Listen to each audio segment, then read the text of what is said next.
જો વિદ્યાર્થી મિત્રો, હવે આપણે વિકલ્પો જે છે એ વિકલ્પોનું બીજું સેશન જે છે એ સેશન આપણે શરૂ કરીએ. પહેલા સેશનની અંદર તમે અભ્યાસ કર્યો હશે, હવે બીજા સેશનનું આપણે કમ્પ્લીટ કરીશું આજે. ચલો આપણે ફટાફટ વિકલ્પો જે છે એ વિકલ્પોવાળા ક્વેશ્ચન્સને પહેલાં જોઈ લઈશું.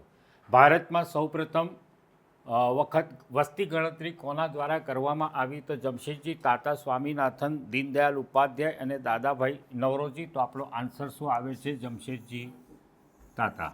ચાલો નેક્સ્ટ ક્વેશ્ચન પર જઈએ કે 2011થી 2025 સુધી વર્ષ સુધીમાં ભારતની વસ્તી જે છે એ વસ્તી કેટલા કરોડ થવાનો અંદાજ છે? તો 155 કરોડ છે, 130 કરોડ છે, 139.98 કરોડ અને 180 કરોડ. તો આપણો આન્સર જે છે 139.98 કરોડ. ચાલો નેક્સ્ટ ક્વેશ્ચન જે છે, ભારત જે છે, ભારતમાં સૌપ્રથમ વસ્તી ગણતરી જે છે એ વસ્તી ગણતરી કઈ સાલમાં કરવામાં આવી હતી? તો 1901, 1951, 1971 અને 1921. તો આપણો આન્સર જે છે એ આન્સર શું આવશે? 1871.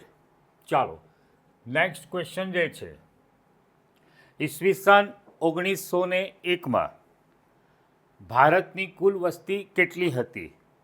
22.2 કરોડ, 25.2 કરોડ, 102.7 કરોડ અને 23.8 કરોડ. તો આપણો આન્સર શું આવે છે? 23.8 કરોડ. ચાલો નેક્સ્ટ ક્વેશ્ચન પર આપણે જઈએ. 2011માં ભારતની કુલ વસ્તી કેટલી હતી? 2011ની અંદર તો 36.1 કરોડ, 54.8 કરોડ, 121.02 કરોડ અને 23.8 કરોડ. તો આપણો આન્સર શું આવે છે? 121.02 કરોડ.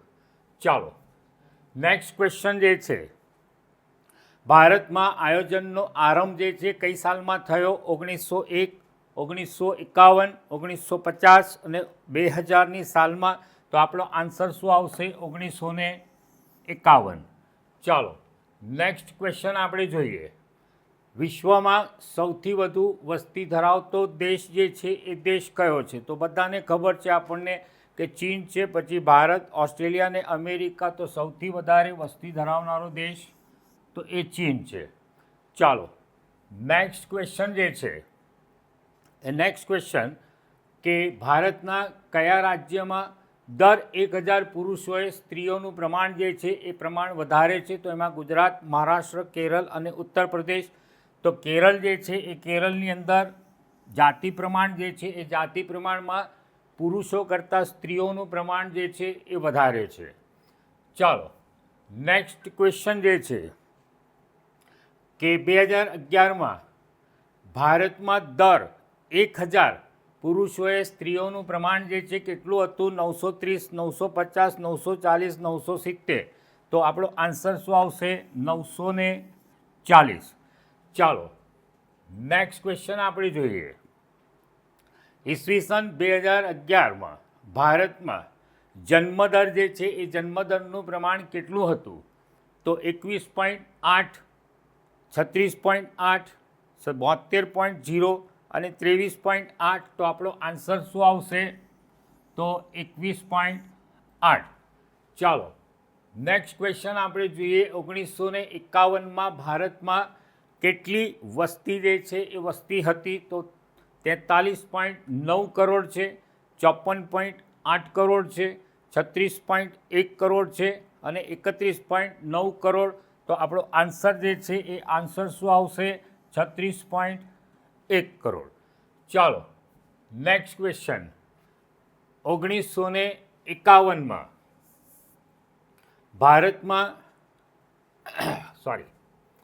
ભારતમાં સૌપ્રથમ વસ્તી ગણતરી જે છે એ વસ્તી ગણતરી કઈ સાલમાં થઈ? રિપીટ થાય છે આ ક્વેશ્ચન, તો બી આપણે જોઈ લઈશું એક વખત. 1951ની અંદર.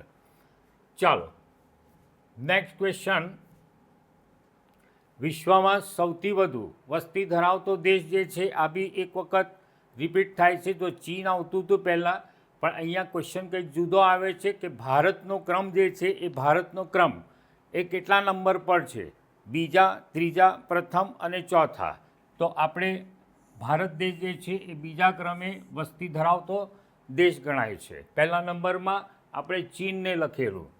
ચાલો નેક્સ્ટ ક્વેશ્ચન જે છે 2011માં ભારતમાં કુલ વસ્તી જે છે એ કુલ વસ્તી એ કેટલા પ્રમાણમાં હતી, કેટલી હતી? તો 36.1, 54.8, 121.02 કરોડ અને 23.8 કરોડ. તો આપણો આન્સર જે છે એ આન્સર શું આવે છે? 121.02 કરોડ. ચાલો નેક્સ્ટ ક્વેશ્ચન. ઈસવીસન 2011માં ભારતમાં દર 1000 પુરુષોએ સ્ત્રીઓનું પ્રમાણ જે છે એ પ્રમાણ કેટલું હતું? ફરીથી પણ આ ક્વેશ્ચન આપણે એક વખત રિપીટ કરીએ છીએ, વાંધો નહીં. 930 છે, 950, 940, 970. આન્સર આપણો કયો છે? તો 940 છે. ચાલો નેક્સ્ટ ક્વેશ્ચન. 2011માં ભારતમાં મૃત્યુદરનું પ્રમાણ જણાવો. તો 7.1, 5.1, 21.8 અને 10.8.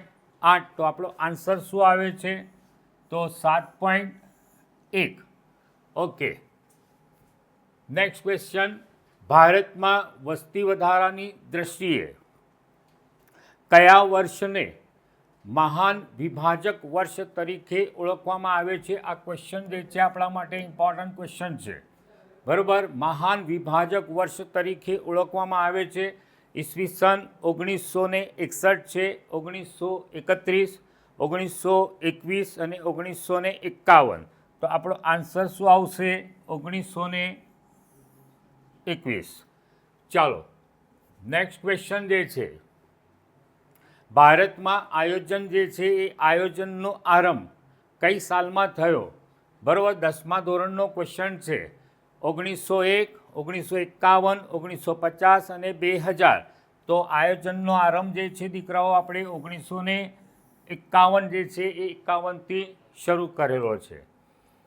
ચાલો નેક્સ્ટ ક્વેશ્ચન. 2011ની વસ્તી ગણતરી મુજબ કેટલા ટકા વસ્તી ગ્રામ્ય વિસ્તારોમાં વસે છે? તો 68.8, 72%, 60%, 74%. તો આન્સર આપણો કયો આવે છે? 68.8%. ચાલો નેક્સ્ટ ક્વેશ્ચન જે છે કે ખેતી ક્ષેત્રમાં 2011-12માં રાષ્ટ્રીય આવકનો ફાળો કેટલો હતો? 53.1, 72%, 60% અને 74%, 74%. તો અહીંયા આપણો આન્સર 60%. ચાલો નેક્સ્ટ ક્વેશ્ચન આપણે જોઈએ. વર્ષ 2014-15ના અંદાજો પ્રમાણે ખેતી ક્ષેત્રમાં રોજગારી મેળવતા લોકોનું પ્રમાણ કેટલું હતું? 72%, 49%, 26%, 24%. તો આન્સર કયો આવશે? 49%, 49%. ચાલો નેક્સ્ટ ક્વેશ્ચન. નાબાર્ડની રચના જે છે એ રચના કયા વર્ષમાં થઈ? 1947, 1969, 1975, 1982. તો આપણો આન્સર કયો આવશે? 1982, 1982. ચાલો નેક્સ્ટ. હરિયાળી ક્રાંતિનો ભારતમાં સર્વાંગીપણે ઉપયોગ કયા વર્ષથી શરૂ થયો? બરાબર. એટલે હરિયાળી ક્રાંતિની જે શરૂઆત છે એ શરૂઆત આપણે કયા વર્ષથી કરેલી છે? તો 1961 છે, 1966, 1969 અને 1991. તો આપણો આન્સર જે છે એ આન્સર શું છે? 1966. બરાબર. 1966થી આપણે હરિયાળી ક્રાંતિનો શરૂઆત જે છે એ શરૂઆત આપણે કરેલી છે. ચાલો નેક્સ્ટ ક્વેશ્ચન આપણને આપેલો છે. ભારતમાં જંતુનાશક દવાઓનો પ્રતિ હેક્ટર વપરાશ કેટલો છે? આ બી ક્વેશ્ચન મારા મતે ઇમ્પોર્ટન્ટ ક્વેશ્ચન છે.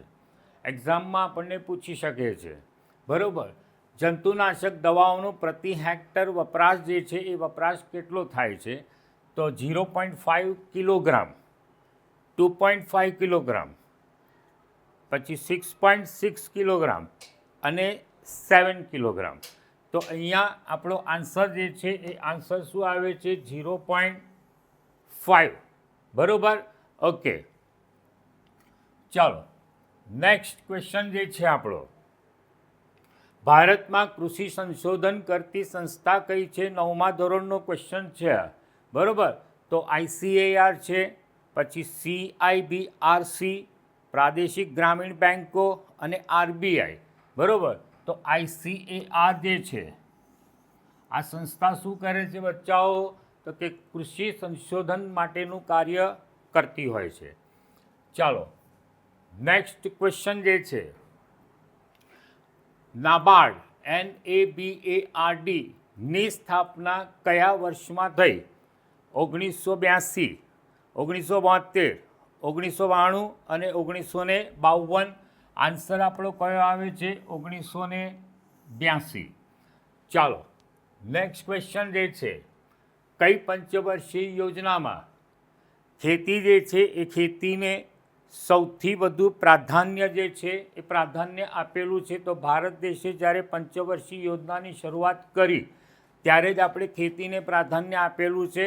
એટલે અહીંયા આપણને આન્સર ક્વેશ્ચન આપેલા છે બીજી, પાંચમી, ચોથી ને પ્રથમ. તો પ્રથમ પંચવર્ષીય યોજના જે છે આપણે જે બી કરેલી એમાં ખેતીને પ્રાધાન્ય જે છે એ પ્રાધાન્ય આપણે આપેલું છે. ચાલો નેક્સ્ટ ક્વેશ્ચન, 2014-15માં ખેતી ક્ષેત્રે રોજગારીનું પ્રમાણ જણાવો. બરાબર? બહુ ઇઝી ક્વેશ્ચન છે. ખેતી ક્ષેત્રે રોજગારી જે છે એ કેટલી મેળવીએ છીએ આપણે?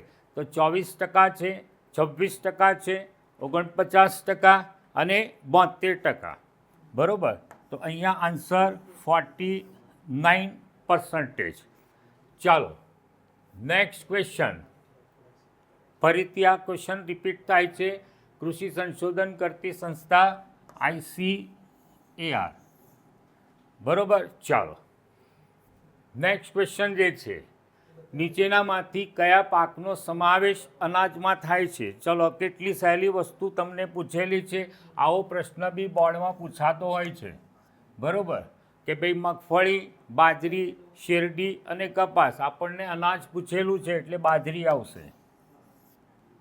ચાલો નેક્સ્ટ ક્વેશ્ચન જે છે, નીચેનામાંથી કોનો સમાવેશ કૃષિ ક્ષેત્રના સંસ્થાકીય પરિબળો જે છે એ પરિબળોમાં થાય છે?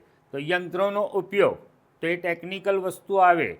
બરાબર? જંતુનાશક દવાઓ છે, ગ્રામીણ સમાજ વ્યવસ્થા છે ને ભૂમિ પરીક્ષણ છે. તો આમાં ગ્રામીણ સમાજ વ્યવસ્થા એ આપણો આન્સર આવશે.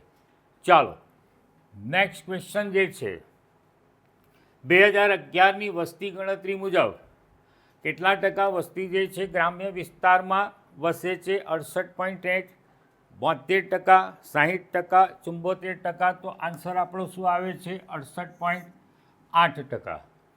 ચાલો નેક્સ્ટ ક્વેશ્ચન જે છે, વેપાર જે છે એ વેપાર દ્વારા શું થાય છે?